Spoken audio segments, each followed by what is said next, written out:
Muy buenos días para todas, para todos, muy buenas noches, depende de cómo hayan encarado la jornada. Tengo un amigo que hace muchos años dijo: el infierno está encantador. No sé si está encantador, que está, sin duda alguna. Esto influye sobre las vidas de todos de distintas maneras. Digo, en mi casa hemos inventado algo que deberíamos llamarle cositorio o algo. Suena, eso suena a supositorio, pero si digo dormicina también suena a alguna medicina extraña, porque hemos terminado trasladando los colchones de toda la casa al único lugar donde hay aire acondicionado. Pues digo, porque con los ventiladores uno no va a ningún lado, digo, moviendo ese aire tórrido que circula. Entonces estamos todos durmiendo en la cocina ahora. Pero bueno, digo, muy claramente hay gente que lo está pasando peor, o porque no tiene ni siquiera un aire acondicionado, o porque ya vive en un monoambiente, o porque andan sin luz todavía, digo, cosa que hay mucha gente que viene padeciendo de manera espantosa. Pero bueno, espero que a los que estén del otro lado la estén pasando razonablemente bien. Les leo un título periodístico. Le escucho. Experimentamos las olas de calor más frescas del resto de nuestras vidas. Dios mío. Qué miedo. Uf, tremendo. Preparaos. Tremendo, y aparte por eso, sin final a la vista, ¿no? Digo, porque vienen agitando la zanahoria, digo, todo el tiempo y después te la corren, ¿no? Digo, yo recuerdo hace una semana cuando ya llevábamos, dos, decían que este viernes que acaba de pasar iba a llover y a refrescar y qué sé yo. No ocurrió. No sé ahora cuál es la zanahoria que están blandiendo, cuando teóricamente bajaría la temperatura. Bueno, ayer en el plenario de Avellaneda dijeron que era el marzo más caluroso en un siglo, ¿no? Eso decían, en 120 años. Y los arroyos secos. Estábamos llegando a Avellaneda por la autopista, en la bajada a Sarandí, totalmente seco el arroyo. Bueno, acá estamos recién empezando a conocer ese fenómeno, pero en Estados Unidos, en Brasil, yo lo he visto hace ya muchos años, ese fenómeno, ¿viste? De ríos secos, lugares donde no hay toma de agua. Dicen que va a tardar 10 años en reponerse. Qué optimismo. El arroyo, por lo menos, ¿no? Por toda la fauna que se perdió, todos los peces muertos. Sí se repone. Bueno, hablando de... Ayer Máximo hizo una referencia a eso, ¿no? Sí. En su discurso en el plenario de Avellaneda, él habló de la catástrofe ambiental, habló de la sequía que tenemos y de las inundaciones que vienen. Contextualizó en el sentido de que marcar que estos fenómenos no son casuales, digo, que son producidos por la actividad empresarial. Claro. Y que son por eso producidos por un sistema de explotación que viene desarrollándose durante siglos, en general en los continentes o los subcontinentes más castigados, y por eso mencionó África y América Latina. En ese contexto, ¿no? Y habló también del saqueo de los recursos naturales, de una alerta sobre eso, de los bienes de la tierra. Fue muy interesante la comparación que hizo,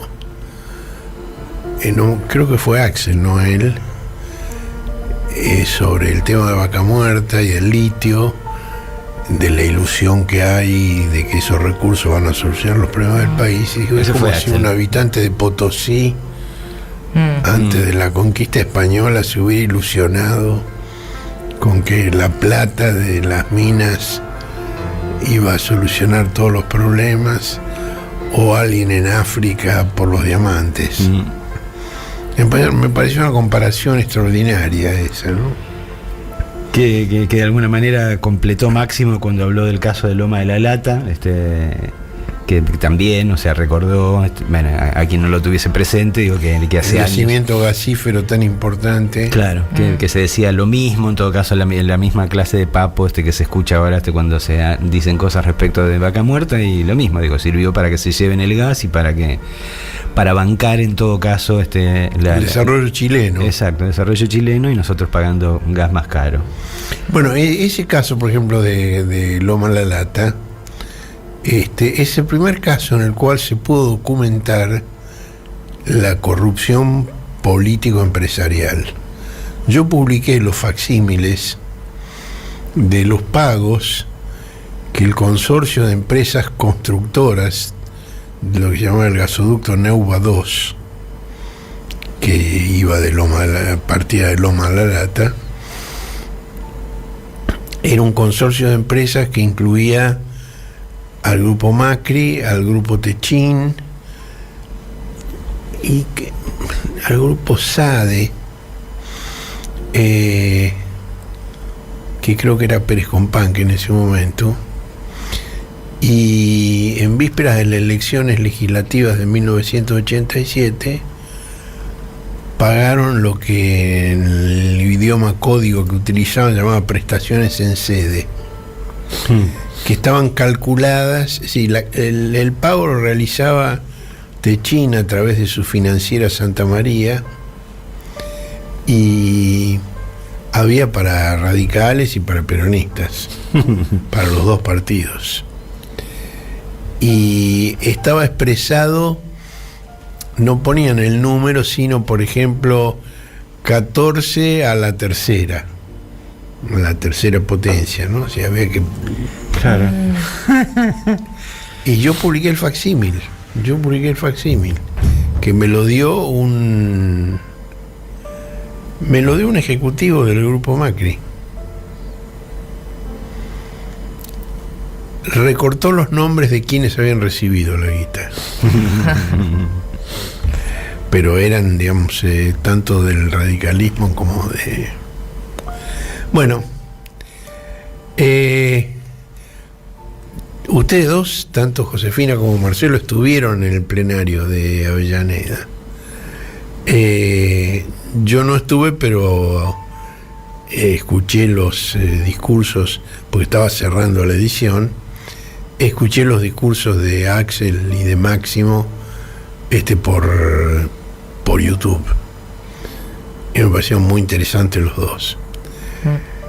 Esto se produce en el contexto de la condena a Cristina en la causa de vialidad en las obras en la provincia de Santa Cruz.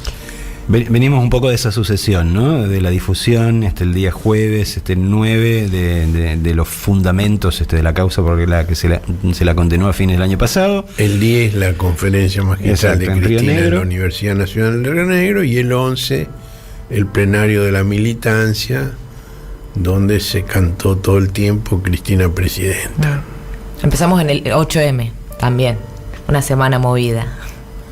Además, que hay una nota de Josefina muy interesante en el cohete de hoy, donde al analizar el fallo del Tribunal Oral Federal 2 contra Cristina, destaca una serie de párrafos que muestran una tendencia sexista de los tres machirulos que la los fundamentos patriarcales de la proscripción, que también los hay. Vamos a hablar sobre eso. Es muy interesante esa nota de Josefina, muy recomendable. También lo es la de Aleardo Laría Ragneri sobre el fallo. Y en esta nota mía de la que estamos hablando ahora también hay elementos sobre el fallo. Ahí, digamos, un tema básico es que entre Cristina y quienes ejecutaron las obras había por lo menos 12 ravioles de distancia en los organigramas nacionales y provinciales.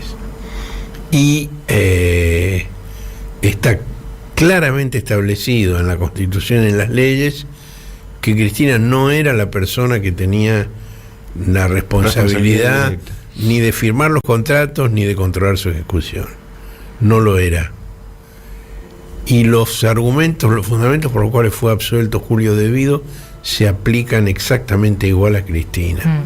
Por eso, ante la falta de pruebas ostensible, los jueces han hecho un ejercicio de acumulación de adjetivos grandilocuentes, muy en el mismo estilo que el fiscal Luciani. Evidentemente es el estilo de la Liverpool, los jugadores en la quinta de Macri. Tanto el fiscal como uno de los jueces, Rodríguez Uriburu, eran jugadores de fútbol en la quinta de Macri. La condena tiene como accesoria la inhabilitación de por vida para ocupar cargos públicos.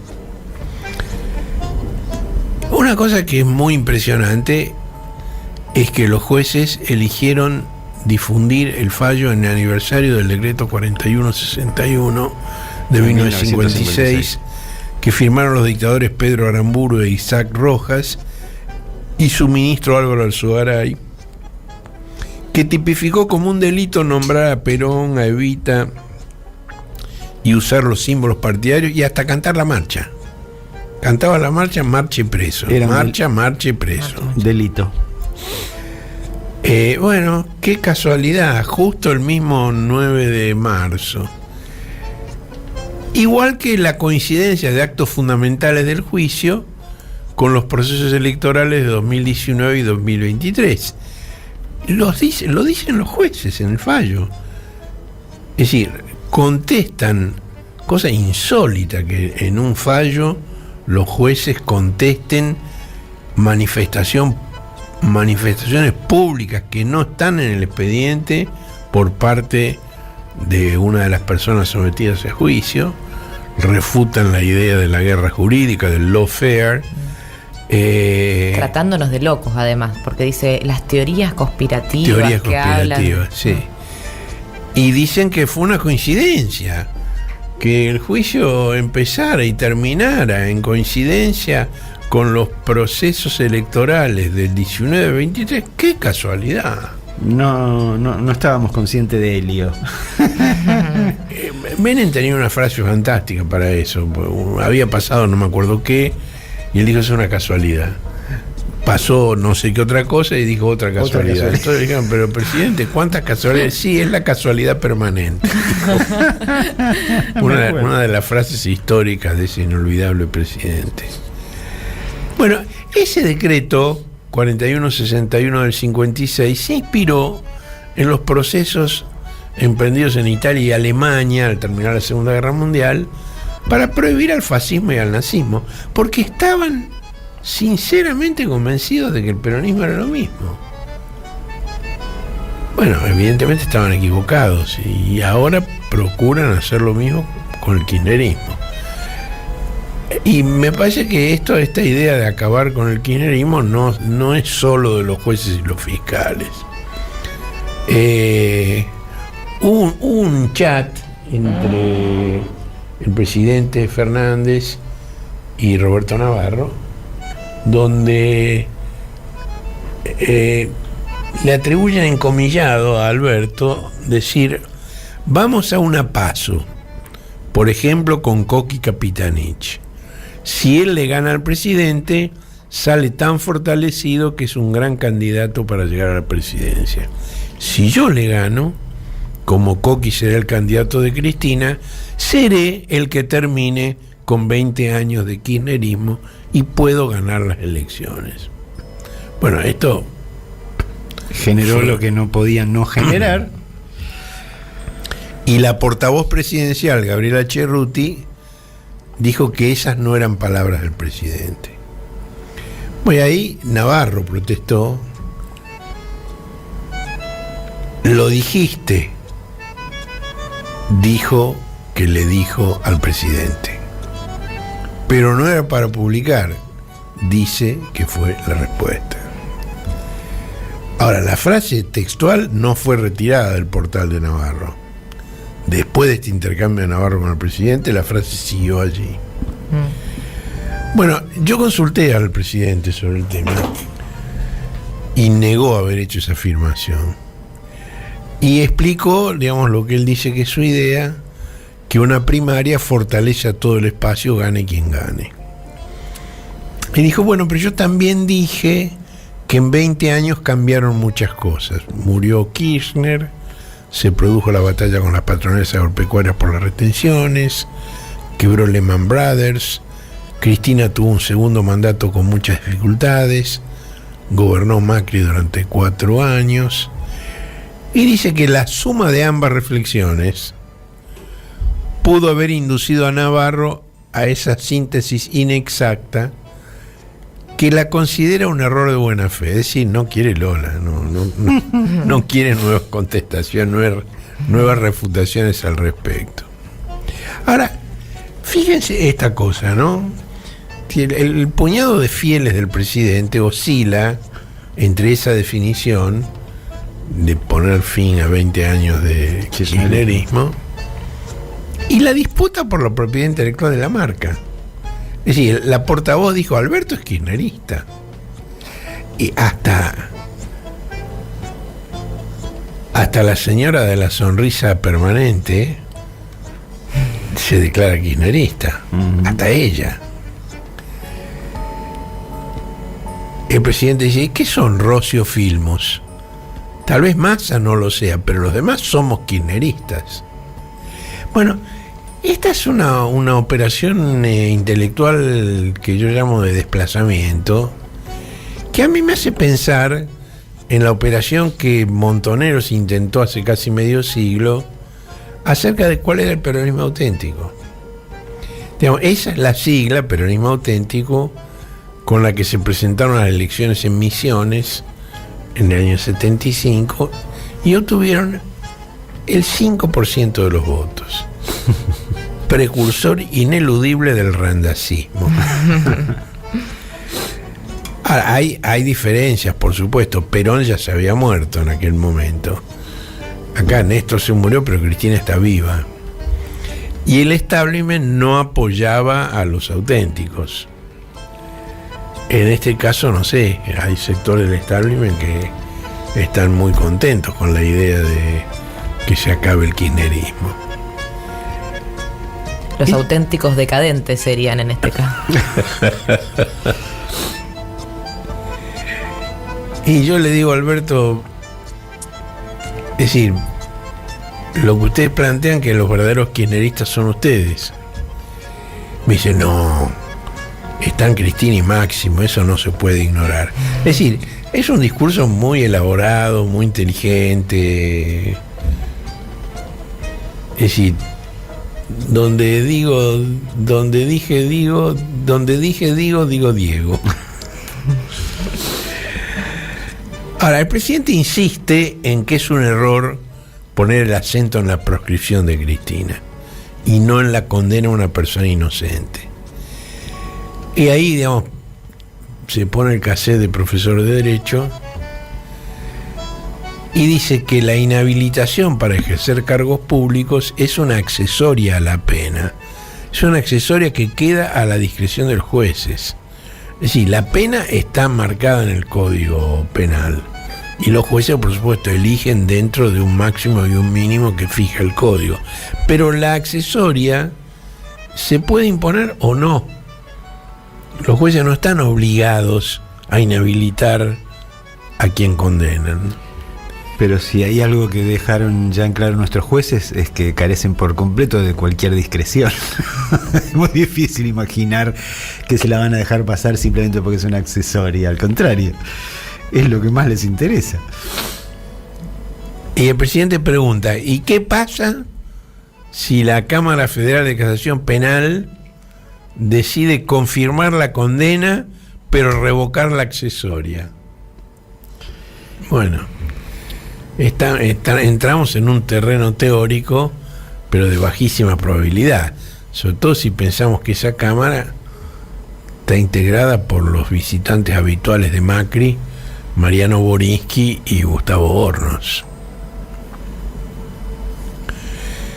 Bueno, el viernes Cristina, como mencionábamos previamente, dio lo que se llama una clase magistral a recibir un doctorado honoris causa en la Universidad Nacional de Río Negro, que es la primera de las 16 universidades nacionales que se crearon durante su presidencia. Y allí dijo que la alianza entre la oposición y un sector del Poder Judicial transmite mensajes mafiosos que rompen el pacto democrático del 1983, que incluía el respeto por la vida del opositor. Y mencionó una decisión que había firmado pocas horas antes la Cámara Federal de Apelaciones en Contenciosos Administrativos, que admitió el recurso del senador Luis Juez para incorporarse al Consejo de la Magistratura en lugar de Martín Doñate, que estaba ahí en Río Negro, porque de ahí es él. Estaba con Cristina, llegó con Cristina, que era quien el Senado había postulado para el Consejo de la Magistratura. Cristina no entró en detalles, pero yo puedo entrar en detalles.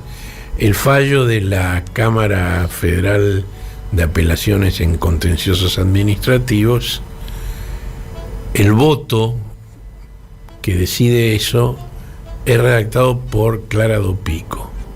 Clara Dopico es una de las juezas más estimables que hay en la justicia federal. Pero ella dice que la Corte no le deja otra salida, porque es la Corte la que le ordena hacer eso con el fallo previo. Ahora, como de costumbre, tiran la piedra y esconden la mano, porque quieren que el fallo lo firme Clara Dopico, no la Corte, y Clara lo firma. Bueno, sobre la condena, Cristina no habló mucho, pero dijo por supuesto que había millones de palabras y adjetivos y ni una prueba.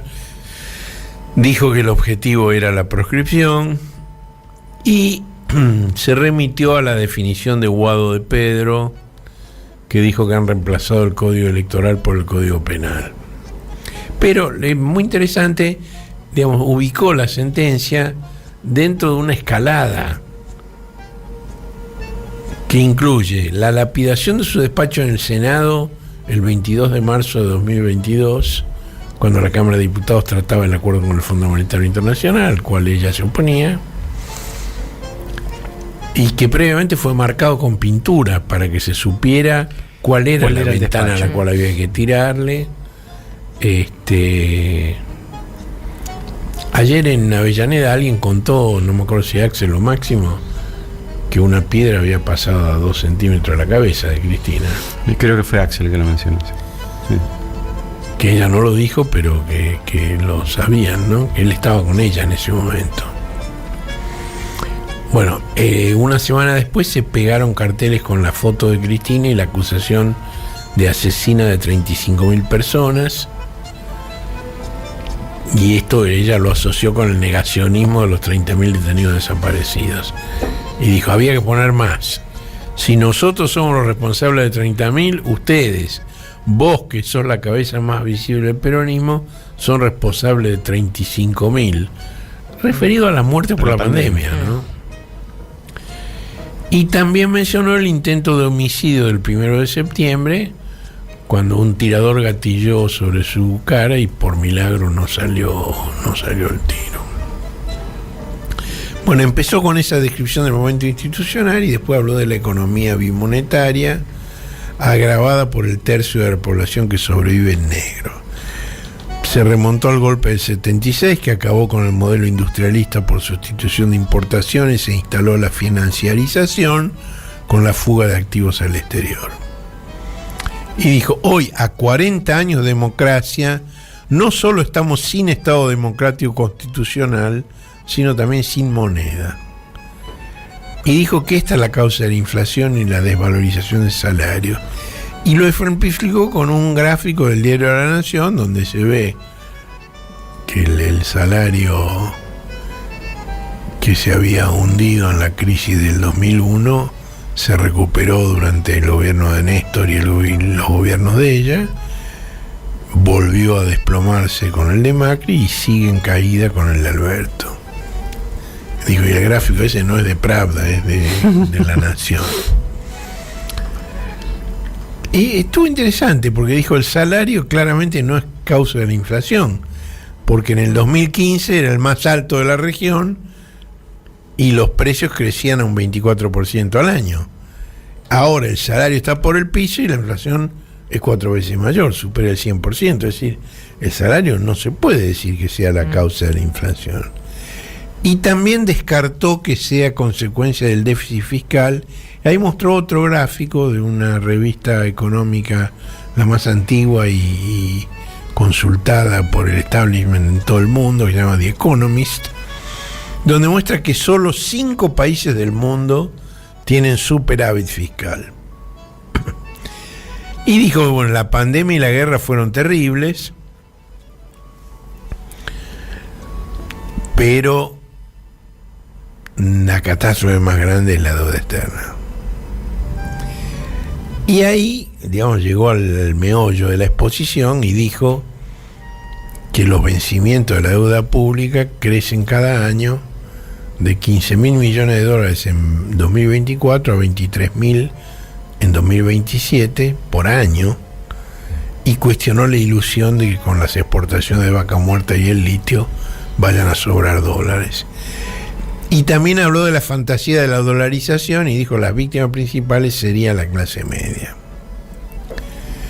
Y ahí hizo una propuesta de acuerdo que ya viene diciéndolo hace tiempo, entre las fuerzas políticas sobre el patrón de acumulación, las obligaciones del desarrollo y el crecimiento que necesita y demanda la sociedad.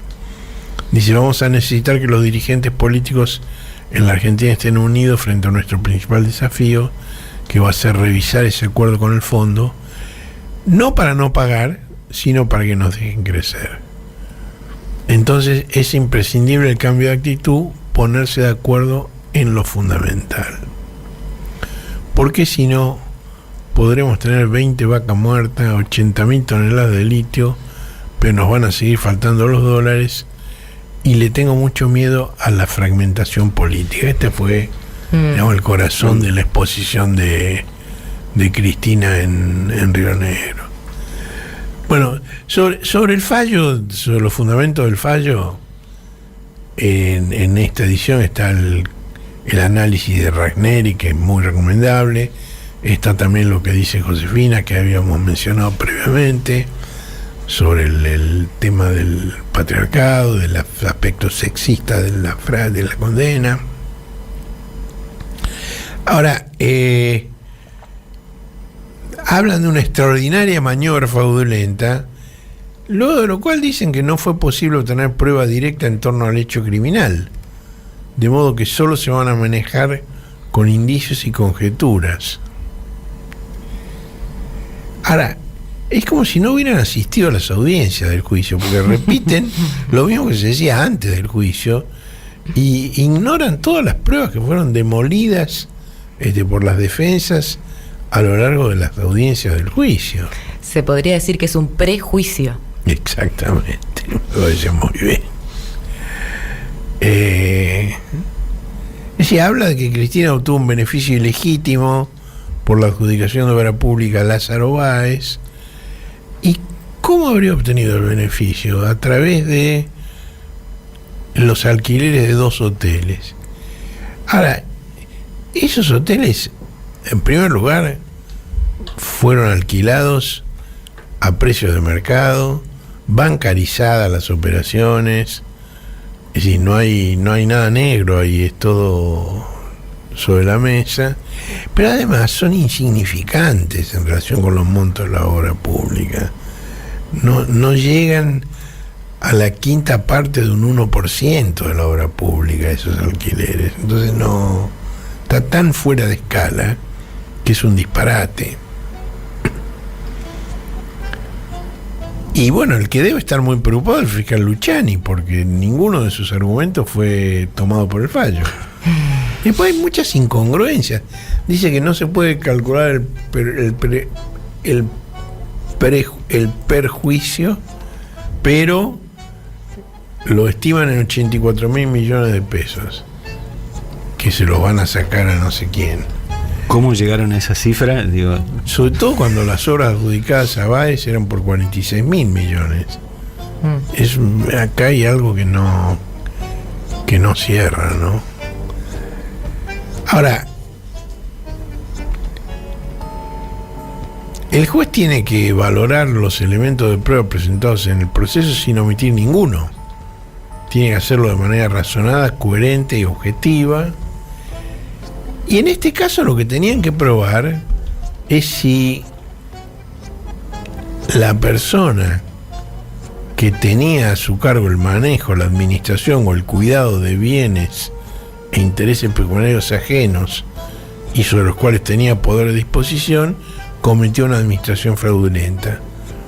Es Es decir, no cualquiera puede ser considerado responsable por este delito, sino aquel a quien le corresponda firmar, ejecutar y controlar. Y se llama un delito de infracción de poder, de deber. Ahora, el sujeto activo no es el que realiza la acción delictiva, sino el que tenía el deber legal de evitar que se produjera. Y no es el Poder Ejecutivo. No le corresponde al Poder Ejecutivo eso. Ni la Constitución ni las leyes le atribuyen esa responsabilidad. Y entonces, bueno, recurren, estiran la doctrina y recurren a una teoría de la causación acumulativa. Es decir, puede haber conductas que en sí no son delictivas, pero sumadas unas a las otras, entonces, bueno, a la nube de pedos. Seamos claros. ¿Para qué dar vueltas? Seamos claros. Pero en este caso además no puede aplicarse esa doctrina, porque la competencia para realizar determinadas acciones está establecida por ley y no puede ser asumida por alguien que no tenga la autoridad legal para hacerlo. Es decir, solo puede ser autor de un delito de defraudación por infracción de deberes el funcionario competente que tiene a su cargo el manejo, la administración o el cuidado de los bienes. Y no es Cristina. Bueno, y ahí mencionan que hay una gota que colmó el vaso de la corrupción. Mirá vos, hay un vaso de la corrupción y hay una gota que lo colmó. Qué metáfora, por favor. Mejor dedíquense al derecho, muchachos. O escribir notas en La Nación. Eso lo hacen, por lo menos le dan letra. Ese es el decreto del 2009, número 54, pero ese decreto no transfiere fondos públicos a un privado. Lo que hace es delegar competencias entre órganos administrativos, y participaron en la emisión del decreto numerosos funcionarios.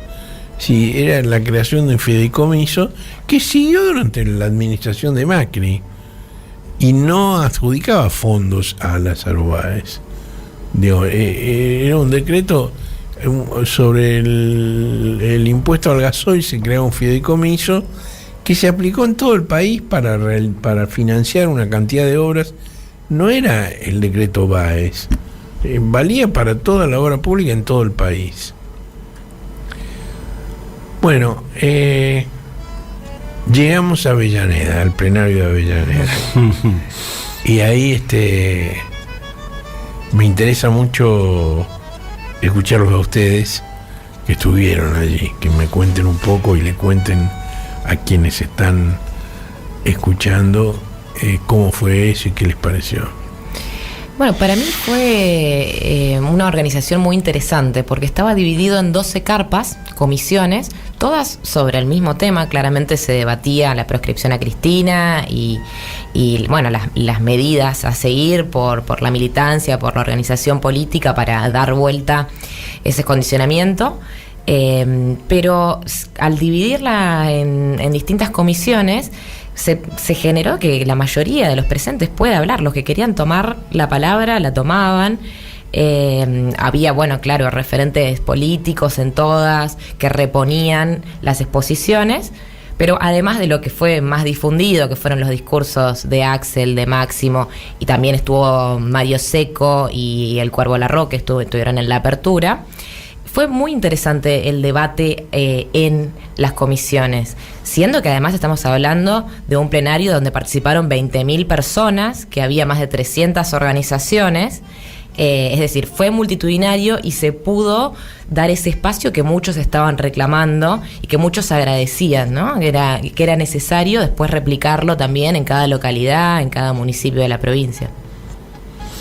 Una intención bastante clara de volver a encender los motores de la verdadera militancia, ¿no? Digo, porque más allá de algunos sucesos puntuales de los últimos años, la sensación general es de una profunda desmovilización que al gobierno del Frente de Todos no le ha molestado hasta este momento, ¿no? Pero da la sensación de que, bueno, me lo decía Teresa García, ¿no? Digo que la única forma de equilibrar la situación es con el peronismo en las calles, con la militancia en las calles, ¿no? Bueno, un poco lo que da la sensación es eso, ¿no? De tratar de encender ese motor, digo, que venía siendo no usado o muy poco usado en los últimos 3 años. Y el cierre fueron Axel, el gobernador de la provincia de Buenos Aires, y Máximo, presidente del peronismo bonaerense. Rodeados en el escenario por una enorme cantidad de dirigentes, por eso, desde intendentes a funcionarios del gobierno actual, a la dirigencia sindical, digo, Hugo Yasky, Baradel, mi compañía. El perro Furlan. El perro Furlan también, estaban... Que es el secretario general de la Metalurgia, el gremio industrial más importante del país. Estaban rodeados por gente que significa mucho que estuviese toda esa gente y estuviese toda esa gente ahí. Pablo Moyano no estuvo. No lo vi. Pero sí estuvo Omar Plaini. Sí, Plaini estaba. Sí, Plaini estuvo. De su misma... la persona más próxima a los Moyanos, ¿no? Omar Plaini.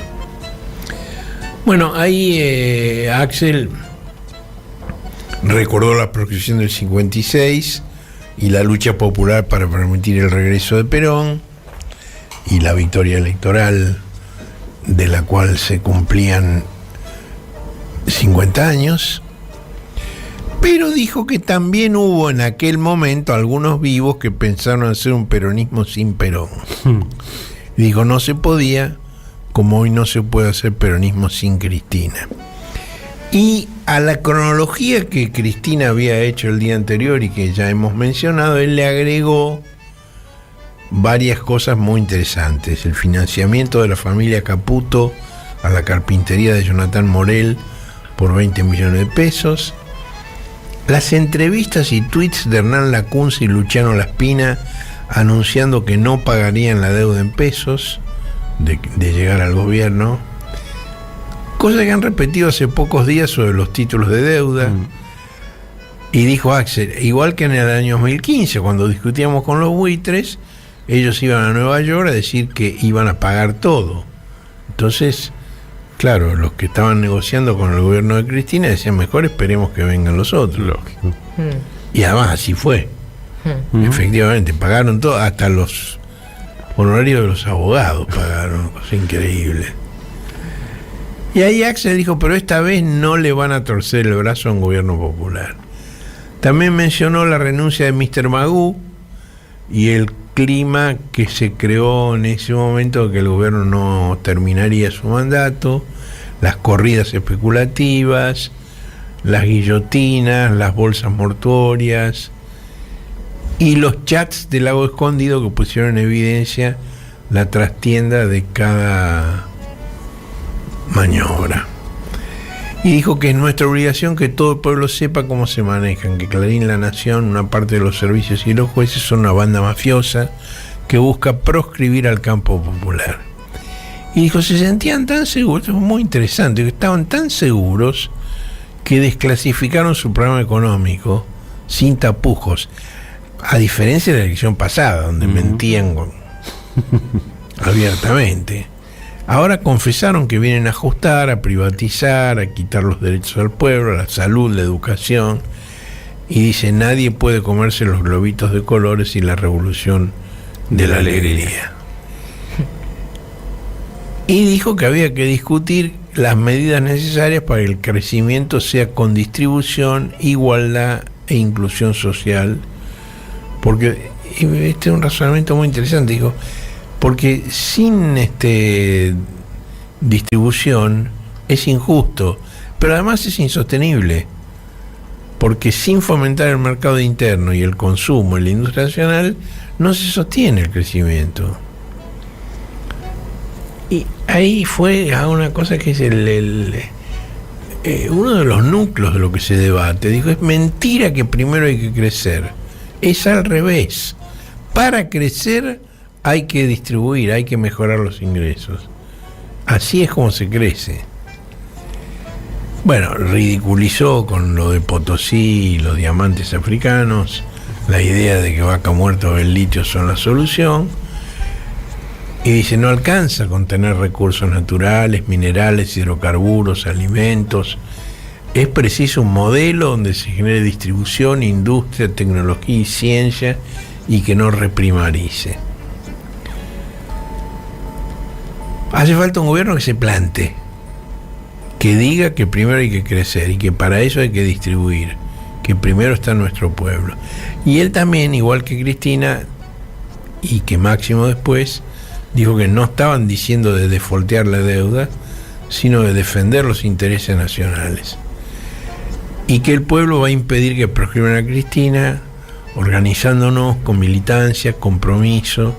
Si el pueblo quiere a Cristina, va a ser Cristina, dijo Axel, en un discurso muy afirmativo, muy... Axel en general no es un orador que se enfervorice, es más bien pausado y reflexivo, pero ayer estuvo fuerte. Muy peronista ayer. Estuvo muy fuerte estuvo. Bueno, y Máximo dijo que... Y cosa interesante, dijo que cometimos errores y que hay que debatir con los compañeros que en el año 19 fueron a las urnas para terminar con un proceso inmensamente dañino. Hay que debatir con los compañeros sobre los compromisos que asumimos y que se pudieron cumplir y aquellos que siguen pendientes. Es decir, porque en el 19 la victoria popular fue inmensa, pero muchos se han valido de esa victoria y se hacen los distraídos a la hora de tomar decisiones. Y recuerdo un plenario similar que se realizó en agosto del 18 en Ensenada, que es el municipio que gobierna Mario Seco, que estaba allí, por presente, cierto, sí. Y que es un lugar de reunión habitual, digamos, para Máximo y la plana mayor del kirchnerismo bonaerense. Y ese plenario mostró que había una fuerza que no se resignaba y que esa fuerza le permitió a Cristina tomar las decisiones que tomó para conseguir esa victoria electoral tan importante. Y tuvo, digamos, una referencia a Federico Sturzenegger, dice que endeudó al país con De la Rúa y volvió a hacerlo 15 años después de la tragedia del 2001 con Macri. ¿Y por qué pudo hacerlo? Dice, porque el partido judicial lo absolvió. Y van a hacer lo mismo si vuelven a ganar. Ahí digo un paréntesis, digo, ya que trajiste a colación a Sturzenegger, porque Máximo lo trajo a colación. Lo mencionó Cristina también hace pocos días cuando fue esta ceremonia en el Senado, haciendo referencia a un artículo que Sturzenegger publicó en Perfil el domingo de la semana pasada, muy llamativo, digo, porque digo, es muy escandaloso y en general no se le había dado la bola que se le tenía que dar, hasta que Cristina obviamente lo trajo a colación. Era un artículo en el cual Sturzenegger lo que decía era... recordaba una cena en la que había coincidido con Dromi, con el ex... Le atribuía a Dromi lo que él propone. Exacto, bueno, y decía que en esa circunstancia, digo, cuando se estaba ya anticipando la posibilidad de que Mauricio Macri ganase las elecciones, digo, todos hablaban de lo que había que hacer, era, digamos, el menú habitual, digo, abrir el cepo, todo ese tipo de cosas, y que Dromi lo había sorprendido, dice Sturzenegger, que tiene esta tendencia a maravillarse ante determinadas cosas, como contaba lo de Durán Barba también hace años, cuando Durán Barba le decía, no, dicen, en los debates no hablé de política, se habla de cualquier boludez, total, la gente... Acá, digamos, repite el mecanismo atribuyéndoselo a Dromi, porque Dromi decía que en realidad lo que había que hacer en esa circunstancia que era que había que quitarle los hoteles a los Kirchner y expropiarse 5N. Es decir, ¿cuál era el objetivo? El objetivo era maniatar, o sea, atar de pies y manos a la que iba a ser la oposición en el caso de que Mauricio Macri ganase. Es decir, o sea, dejar sin guita al kirchnerismo y a Cristina y expropiar el principal medio de comunicación que sabían que no les iba a responder directamente, ¿no? Bueno, y lo hicieron porque... Sí, de un modo u otro lo hicieron. Los accionistas principales de C5N pasaron 2 años y pico en cana.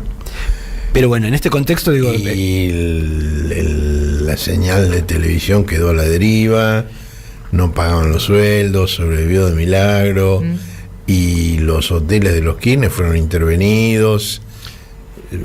Pero bueno, lo que el amigo Sputzenegger argumentaba en esto, digo, porque se estaba anticipando la cuestión, decía, hagamos lo mismo, ¿no? O hagamos algo similar cuando se gane. Lo que hay que hacer es eso, es censurar a la oposición y evitar que disponga de cualquier tipo de recursos, digo, como para oponerse, ¿no? No se cuidan los zapatos andando de rodillas, dijo Máximo.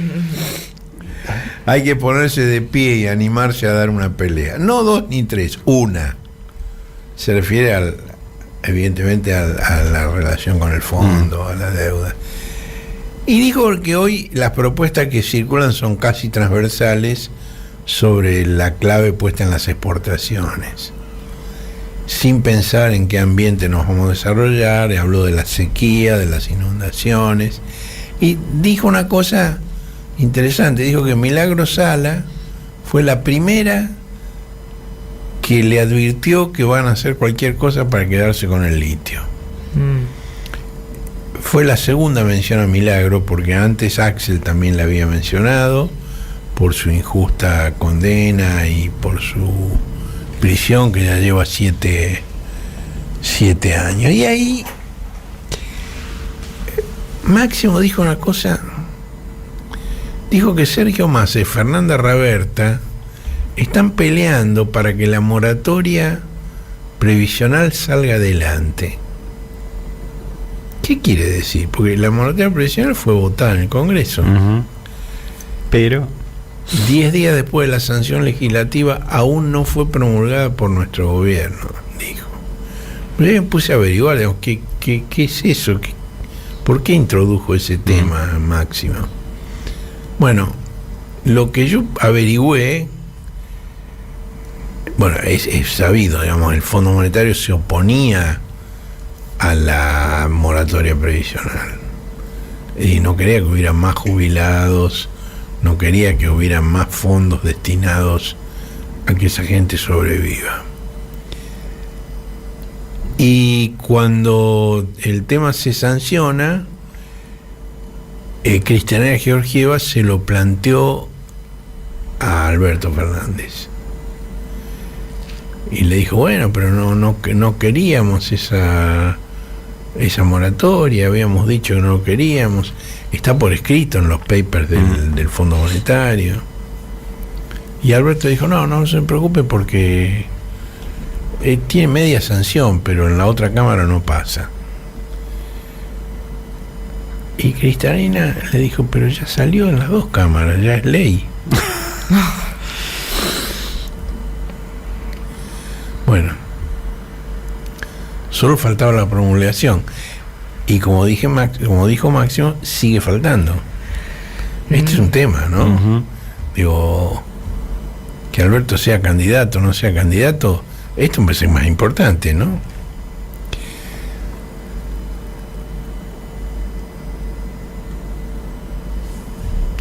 También Máximo habló del atentado del 1 de septiembre, dijo que fue financiado por la familia de quien endeudó al país para matar a la presidenta que lo desendeudó. Muy gráfica la representación, ¿no? Que son cosas que están a la vista, pero que si no las decide de esa manera tal vez no se entiende. Es clarísimo, ¿no? Digamos, Cristina desendeuda al país, y los que viven Caputo lo reendeuda y financia a los que intentan matar a Cristina. Dice, nuestro esfuerzo debe ser mayor para hablar con cada argentino, porque no llegamos a todos los lugares a los que debemos y hemos cometido errores, dijo Máximo. hay que decir en todos lados que el problema lo crearon Macri, el gran empresariado, los dueños de los grandes medios. Clarín no para de crecer y la Argentina no para de caer. Esa también es una imagen muy clara, como la que mencionaba recién. Sí.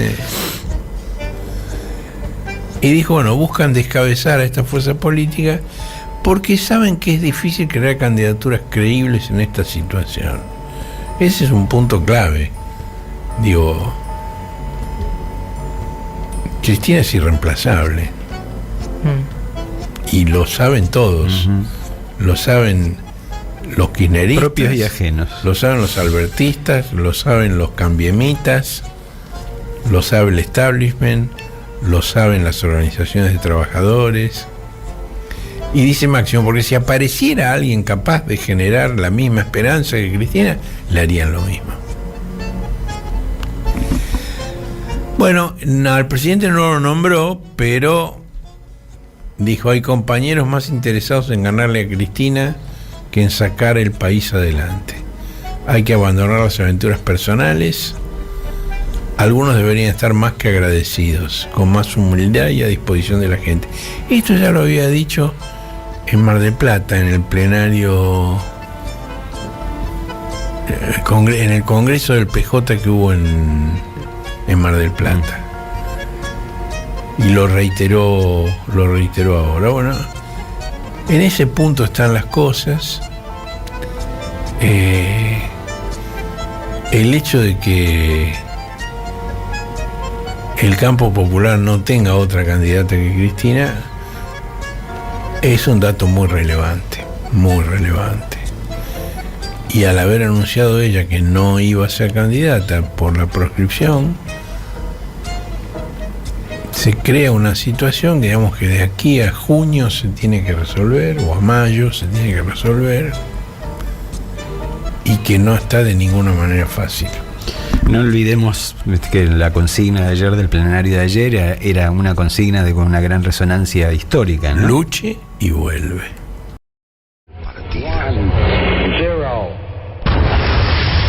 El cohete a la Luna Radio. Un desplazamiento estelar con Horacio Verditsky, Marcelo Figueras y la participación de Josefina Bolis y Guillermo Hernández. Domingos de 9 a 12 por AM 530.